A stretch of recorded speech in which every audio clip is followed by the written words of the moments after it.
I know that montage looks horrible, but to be fair, it was only half as horrible as it looked. Getting a speedrun was a messy process, but it was super fun, and now I can tell people I have a world record in something.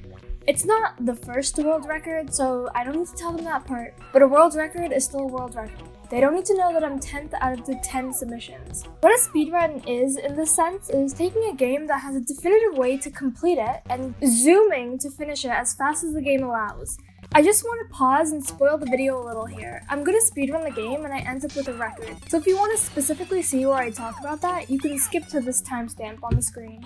Now this could mean skipping levels, using glitches, exploiting game mechanics, whether it's an intended mechanic or just a little surprise change in intention. Some games that have famously been speedrun are the Super Mario Bros. Games, Minecraft, Pokemon, and Jaden Animations even speedrun Cooking Mama 2, and she got a record for it. So really, any game can be speedrun as long as you have some sort of rules to define the run. Who's Jill and why does she own a jungle? So speaking of speedrunning obscure games, I was thinking that I should speedrun a game, and the game that I had in mind was Jill the Jungle. Ah yes, the only breath of fresh air I'm getting in this lockdown is virtual jungle air. Jill the Jungle is a game released in 1992 by Epic Games. They're a pretty unknown company that 25 years later would release a kind of a smallish game called Fortnite. Anyways, this game was released as a trilogy of games, with the premise being the protagonist Jill, or you, the player, needing to simply get through the jungle and avoid death by bees, snakes, weird long bugs, frogs, firebirds, night, and water for some reason? Yep, water was an antagonist in this game. Jill has the ability to jump, climb vines, shank things with her throwing knife, and has access to a shuriken sometimes, which is really all you're given to get through the jungle and the levels in between there and the exit. She's also given the ability to sometimes turn into one of the firebirds if the level needs her to fly, or a fish if she needs to swim. This game was released almost a decade before I would even be born, and really isn't a super popular game in the history of games. So why on earth am I playing it? Well, because my mom is an epic gamer. No, seriously. When I was little, I vividly remember her playing the game often on our box computer, and I would be pressing the Alt key to shoot either the knife or the shuriken. I remember losing so much patience and honestly being terrified of one level in particular, with these red snakes in a red and blue background, but I may have imagined that because there isn't a level in the first game that matches that requirement. Thinking back to the speedrun I did, I either remember the level wrong when I was a kid because there is a level with a red and blue background, there just isn't any red snakes in it, or the level does exist, it was just in a level that I ended up skipping during the speedrun, or it was in the starting demo, which I didn't play, but honestly I should have. Why would I care about Jill being in this jungle even if she owns it? I should have gone through the demo because this game is old with a capital old, so the mechanisms and even accessing the game was kind of a hassle. I had actually been interested in replaying this game a couple years back, but I had never been able to find a way to play it since it was released when the box computer was considered to be the sleekest design and on an operating system which had stopped updating 20 years ago. I gave up on the game hunt because while I did actually have a computer that still runs Windows XP, trying to run MS-DOS was out of my knowledge, so I said peace out, packed it up, forgot about it for a couple of years. So fast forward to 2021, I actually have the slightest more knowledge about the games, and more importantly, I actually know where and how to access them. I checked everyone's first place when they need a game to play, which is Steam, but I was unsurprised to not find it there. The demand on a game that was now almost 30 years old can't be super high. My next stop was Google, thinking I would find a video of someone playing the game, which was honestly enough to settle my curiosity, and while I did find that, I also did find something more important, and it was more prominent. The first link I saw was one claiming that I can play Jill the Jungle for free. Now don't blame me for clicking a link on an honestly sketchy website, but I found success in the past by searching up certain games and finding it on some gaming website that you definitely visited before as a kid, trying to grind out some Fireboy and Water Girl.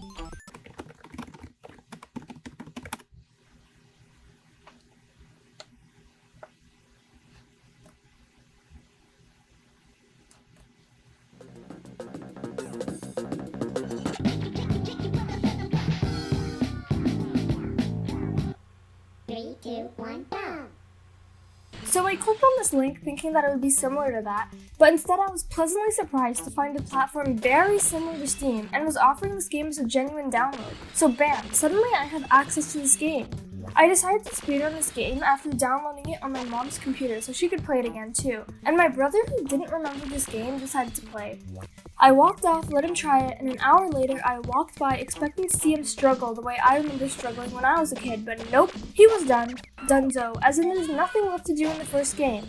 I was under the impression that this game was one that took a really long time to finish considering how many levels there were and how much patience I lost as a child. But I guess it turns out I was just a child who didn't know about the epic highs and lows of high school football. It's the epic highs and lows of high school football. I mean the epic highs and lows of gaming. At the moment, my most played game is definitely Minecraft, and getting a speedrun record in that game is possible, but really difficult considering how RNG based it is. So seeing how Jill the Jungle is more of a shooty skill based game, I decided to put on my gaming hat and grind it out some runs. Okay, fine, I have to know. How did she get out of the jungle? The first time I played this game, I made a lot of mistakes. My biggest learning curve was figuring out exactly how to navigate Jill. This game is so old, it doesn't use the arrow keys strictly as the keys for movement. It uses the left and right as usual to move left and right, shift for jump, and alt to use whatever weapon is on Jill. Like I had mentioned before, I'm a Minecraft player, so I'm used to using the top left portion of my keyboard only in order to navigate, and the spacebar is universally known as a jump key typically. So switching to using the bottom right portion of the keyboard was a big struggle, and it caused me to miss most of the jumps that I took, because who uses shift as their jump key? Do not answer that, because someone out there definitely has jump keybinded as shift, and is an expert shift jumper. But thinking about that makes me mad, so I don't want to hear it. This is a place where shift jumpers are not welcomed.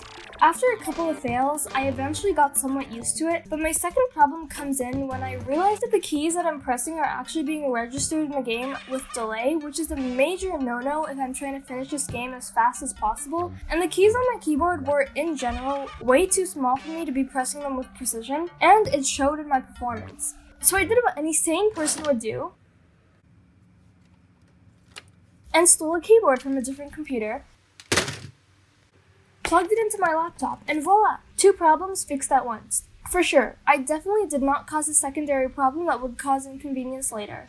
Now that I'm locked and loaded, I'm used to the gameplay, but there's still one thing I need to do before I'm able to set a record, which is figure out the tricks. Speedrunning is different from a regular gameplay because it means you skip out on optional levels and tasks that don't directly help with reaching your end goal, such as in Pokemon, where a speedrun is impossible without glitches, and in Minecraft, where you wouldn't be crafting flower pots on your way to the end portal. There are particular things that need to be done in a certain way in order to optimize the time you spend in-game instead of wasting them on fun but unnecessary to the goal task. I watched a couple of speedruns on YouTube, and the common factor in all of those runs were about only half of the levels were played and in a very particular order. In order to finish this game, you need 2 gems in order to unlock the final level, and out of the 12 levels after completing them, all you'll be left with is 2 gems to unlock that end level. But playing the levels in a mixed up order allows you to skip about half of them and sprint out of there as fast as Jill's legs let you, and ta-da, major time save. Okay, fine, show me her getting out of this jungle then. I'm getting to it. On my first attempt to speedrun the game, it didn't go too great because I didn't have the path that she had to go through memorized. So I was constantly pausing and checking, and it was my very first time completing a lot of the later levels, so I had a ton of trouble with not dying. My first major disaster hit when I reached the castle.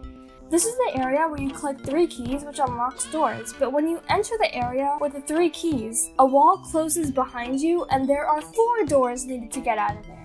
Epic game developers woke up 29 years ago and thought, how can we add an element to this game that causes emotional distress to someone nearly 3 decades later? Yes, I took this level very personally.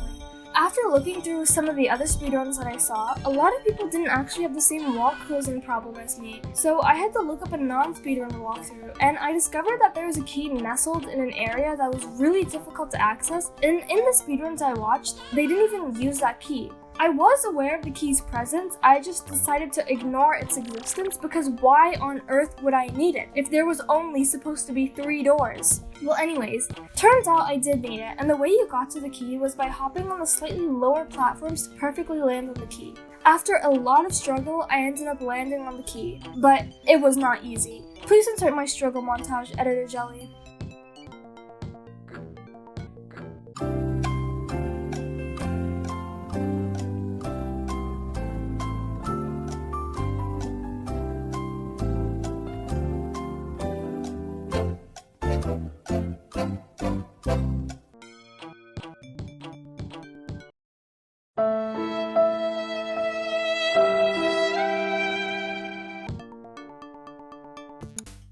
had to quit and restart the game so many times it was a tragedy. My next problems came from my first completed run, which took 40 minutes to complete. During this run, everything after the castle level I was going through for the first time since 2007, so my gameplay wasn't the most streamlined, and I especially had problems when I reached the dungeon. And I had to use the shuriken to destroy some blocks in order to grab 4 keys, but I didn't see that 4th key, and then I had trouble accessing it once I had found it. Does it sound familiar? Because it sure doesn't sound familiar to me.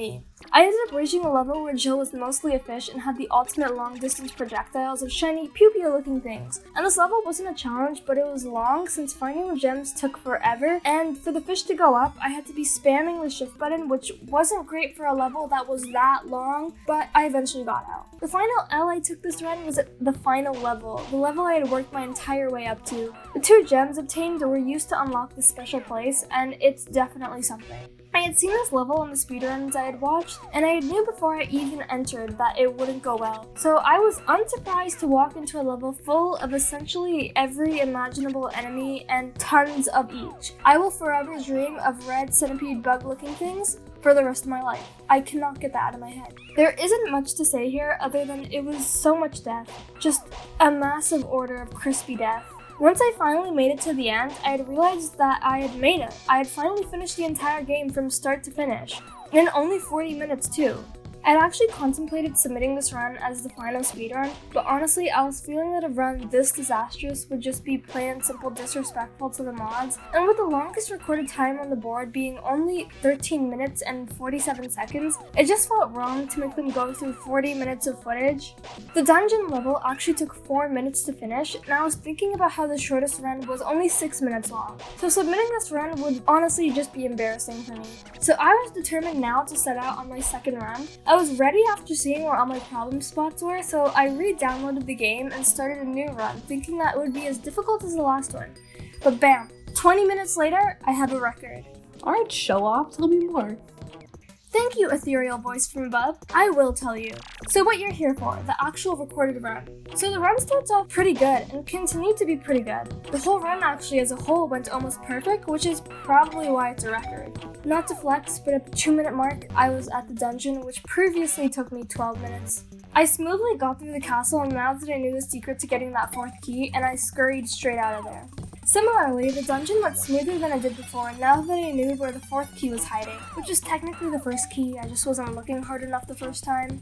I also got to fly through a maze as a firebird and avoided these very obvious Pac-Man knockoff ghosts, and I did it with minimal death since I knew the path already. There's this part in the same level that was a puzzle and had switches and knights with swords ready to stab me at a moment's notice, unless I unswitched the corresponding switch. Really just poor planning on this castle's protection services if they let their knights be powered by a switch.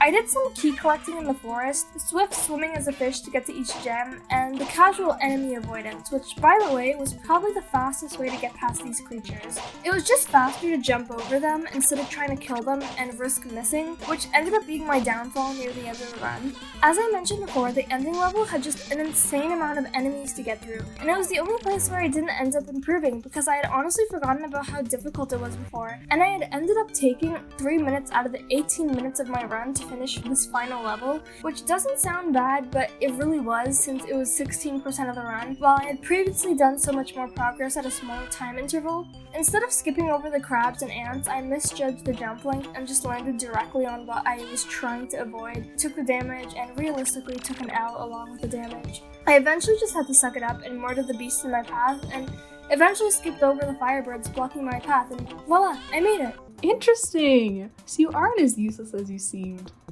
This was insanely unexpected that I would finish that fast. I didn't realize I would get the skips so quickly after only doing most of the levels for only the second time ever. After I checked the time, I did a rough calculation since I didn't pull up an on-screen timer, and I knew for sure I had a sub 20 time, and after checking back the recorded video, it turns out I had an 18-minute and 36-second run. That sort of number was going to be the last time for sure on the boards, but at least it was so much more acceptable, and I was very proud of myself for getting there. I decided to submit this this run, and I had a feeling that there was a chance that I could have gotten a better run, but I really didn't want to risk it since I felt like I had gotten lucky with the dungeon level, so 18 minutes was great for me. After I submitted the run, I expected to hear back after a really long time since this is kind of a dead category, and I hadn't expected the mods to be super active, plus the last verified run was completed over 2 months ago. So I submitted the run, and I was patiently waiting because I knew I was going to be a while. Never mind, the mods are on it. Looking back, I actually know that some parts of the run were documented incorrectly. The part where it says MS-DOS and everyone else's says MS-DOS emulator, yep, I definitely use an emulator and I forgot to submit that, which I will be changing once the record is a week old so I can message the moderators, which is hopefully cleared up by the time this video is up. Psst, psst. It's been cleared up. It's been cleared up. The moderators were very nice and they changed it for you.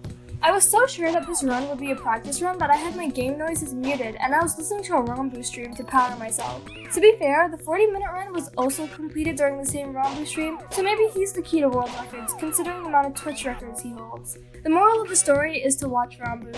Anyways, speedrunning this game that I thought was a fever dream from my childhood was incredibly fun despite the initial frustrations. It felt really good to look back at the game and just debunk everything that me from 2007 thought was true. Is Jill from the jungle the ideal female role model? A hashtag girl boss, perhaps? Maybe. I'll give her points for being able to transform into different animals and stepping on crabs. I feel like those two things are just symbols of vast power.